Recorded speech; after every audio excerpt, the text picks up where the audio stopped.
Chapter 15. The Sieve of the Danaides. Everybody in the room fell silent. The slave and slave girl stood attentively near the pillars and stared anxiously at their young mistress. The fountain, like a gay brook, continued its frolicsome tinkling. In another room a canary trilled a lilting song, and from the garden outdoors could be heard the splashing of the little waterfall Claudia had mentioned. No longer was she thinking about a cool dip in the pool, however. "Why have they dragged off my brother?" she asked, fighting to control herself. One of the men recognized Caius, Tiro said. He had only one eye, and he wore a wooden sword in his belt. "The terrible ex-gladiator!" Flavius exclaimed. "He's the Hercules who spoke with the mysterious fat man in the cemetery," Rufus said. Julius offered. The other two men probably were friends of his, most likely the gladiators who sold Udo to Colin. Mucius turned to Tiro. "Why didn't they take you too?" he asked. "They didn't know Caius and I were together," Tiro said.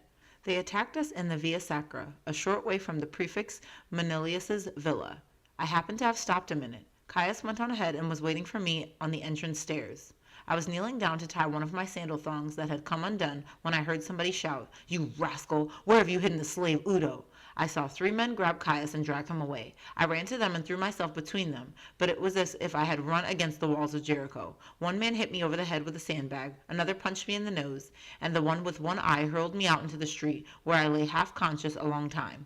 When I came to, the men had vanished with Caius." Claudia cried out, "Oh, I implore the merciful gods not to let them hurt Caius." Lysis tried to comfort her. "All they want is to find out where Udo is, Claudia," she said. "When Caius tells them, they will let him go." "Caius will never betray Udo," Rufus said. "Caius is a true Roman. He'd rather be murdered than endanger the life of his father." Limp with fear, Claudia sank into an armchair. "My father's life endangered?" she said. "What are you saying?" A slave leapt to her side and dutifully pushed a low bronze footstool under her feet. 2 Arab boys fanned her with huge fronds made from ostrich feathers. "Mucius," Claudius said, "I insist that you tell me everything that is going on." Mucius signaled to her, indicating the slaves with a movement of his head. Not all slaves were to be trusted. Many gossiped too much. Claudia understood. She sent the boy and girl slaves out of the room, permitting only Lysis, who had raised her and was more like an older sister than a governess, to remain. Mucius told her of the conspiracy of Udo and about the letter. "But luck's still on our side, Claudia," he said. "The conspirators know nothing of your father." That didn't calm Claudia, however. "My poor father," she sighed, and she began to weep. Disconcerted, the boys were silent. Claudia wiped her tears away with a handkerchief, rubbing her artificial eyelashes down her cheeks. "Why would anybody want to kill my father?" she asked, still sobbing. "That's something I'm afraid we can't figure out either," Rufus said, holding back tears himself. He was shaken by Claudia's crying. "Tiro, you certainly must know why," Claudia said.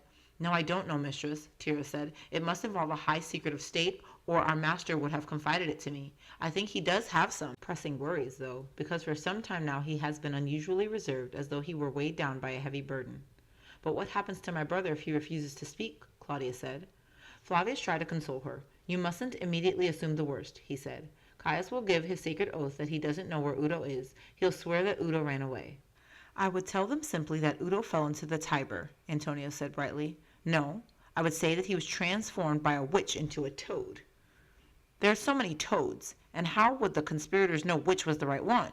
Or—" "Stop it," Mucius interrupted him. "You forget that even if, under pressure, Caius tells where Udo is, it won't be of any use to the conspirators. Xanthippus has hidden Udo in a secret room. We must tell Xanthippus right away so that he is warned. He himself should be hiding at a friend's or somewhere else instead of staying at the school." "Xanthippus must disguise himself," Antonius said. "I'll get him a wig from our hairdresser. They all loan out wigs. Xanthippus puts on the wig and also cuts off his beard. Then he flees to Pompeii and creeps into the crater of Vesuvius. Better yet, he could sail to Crete on the next boat and hide in the famous labyrinth of the Minotaur. Nobody would ever find him there." "I'm for that, too," Publius said. "Shut up, you two," Mucius said. "Publius, why don't you race over to Xanthippus now and tell him everything?" "That's unnecessary," Julius said. "Why?" the others exclaimed. "The letter," Julius blurted out. "Caius is carrying that dangerous letter. If the conspirators find it, they won't need Udo anymore. All they want to know is in the letter in black and white." "Almighty Hercules," Mucius groaned. "I hadn't given the letter a thought." "Vinicius is doomed," Flavius said to himself. "And Caius, too," Rufus muttered with a sidelong glance at Claudia. Claudia looked from one to the other, her eyes huge with terror. "Why should the conspirators think Caius would have the letter?" Publius said. "To them he's just a boy who happens to know Udo." "Why? Why?" Julius mocked. "Certainly the ex-gladiator is not so stupid as you. He caught Caius directly in front of the door to the prefect's villa. He must assume Caius got the letter from Udo so that he could show it to Manilius. That's probably why the ex-gladiator and his friends were waiting in ambush to block his plan. Do you mind telling me where he would learn that Caius is Vinicius' son? Rufus asked. Caius doesn't have it branded on his forehead. What other boy would be running to the prefects if it weren't his father in danger? Julius replied irritably. You are the stupid one, not I, sneered Publius. Julius was taken by surprise. Why? The ex-gladiator would have calmly let him go to the prefect with the letter. Manilius is the one of the conspirators. Remember, according to Udos' story, the prefect and Paulino are working together hand in glove. However, Rufus was not content. Then explain to me, Publius, why the ex-gladiator attacked and kidnapped Caius. Why didn't he let him go to see the prefect? Very simple, Antonius interpreted. The ex-gladiator recognized Caius as the boy who dumped the jug of honey over his head. He'd like nothing better than to get revenge. The ex-gladiator didn't even notice who dumped the honey over his head, Julius countered. He had his back turned to Caius. No, the ex-gladiator only wants to learn from Caius where Udo is. He wants to get hold of the letter and bring it to the prefect himself to learn whom he's supposed to kill so that finally he can earn his 1,000 sesterces. He seems to be very greedy. I'm not even trying to follow you anymore, Rufus muttered. I'm losing my mind. I am too, Flavia said. I wish Xanthipus were here. This entire affair is more futile than the Sieve of the Danaides, where no matter how much water you dip from the well, it all flows out again through the sieve.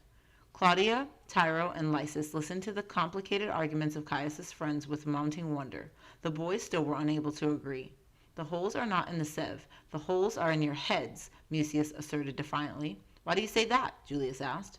Because the ex-gladiator did take Caius prisoner out of fear that he might show the prefect the letter, Mucius went on. The ex-gladiator doesn't have the vaguest idea that the prefect is a conspirator.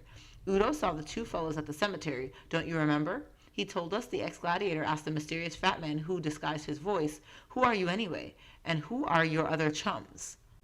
By Pluto, you are right, Julius cried. Now Tiro interrupted. Young masters, he said, you're all proceeding from a false assumption. What do you mean? The boy said. Caius doesn't have the letter with him at all. Before we left for the prefects, he gave me the letter. Here it is. He pulled it out of his tunic and showed it to the boys. Why didn't you tell us this earlier? Julius demanded.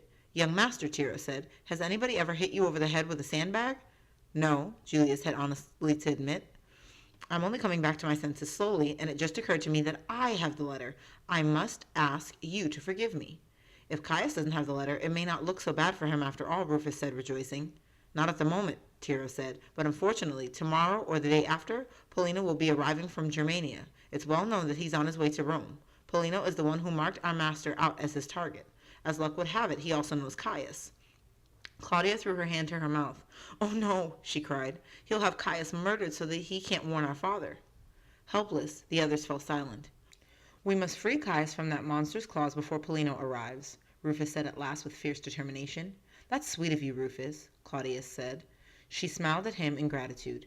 Free Caius is easily said, Publius suggested, but we don't know where he is. He's got to be locked up somewhere in the ex-gladiator's cellar, Rufus said. Very smart, Julius said. Maybe by chance you also know where the ex-gladiator lives. No, Rufus confessed in shame. Hold your breaths, comrades, Mucius said excitedly. I know what we must do. The others looked at him in expectation. Rarely did Mucius propose anything stupid. We know from Udo that the two conspirators are supposed to meet again around midnight at the cemetery. We'll hide ourselves close by, listen, and then follow the ex-gladiator to his house. We'll wait until he falls asleep, and then we'll save Caius. Fantastic, Antonius cheered enthusiastically, but Julius was disappointed. Why should the ex-gladiator go to the cemetery again tonight? Certainly he knows that in the meantime Udo has escaped, he said. You're crazy, Mucius retorted. He might know, but the mysterious fat man doesn't. The ex-gladiator has to go to the cemetery to tell the fat man about Udo, probably about Caius too. The man is a professional murderer, Tyro said. He won't give up his 1,000 gold pieces so easily. You're right, Julius said. The cemetery remains our last chance. Maybe we'll even see a ghost, Antonius said hopefully. Ghosts haunt your head, Publius taunted. Will you try to be very, very careful too? Claudia pleaded, deeply concerned. We'll hide ourselves as well as Diogenes did in this barrel, Mucius promised with a laugh. Oh, friends, Antonius burst out. This will be exciting. He rubbed his hands together in pleasure.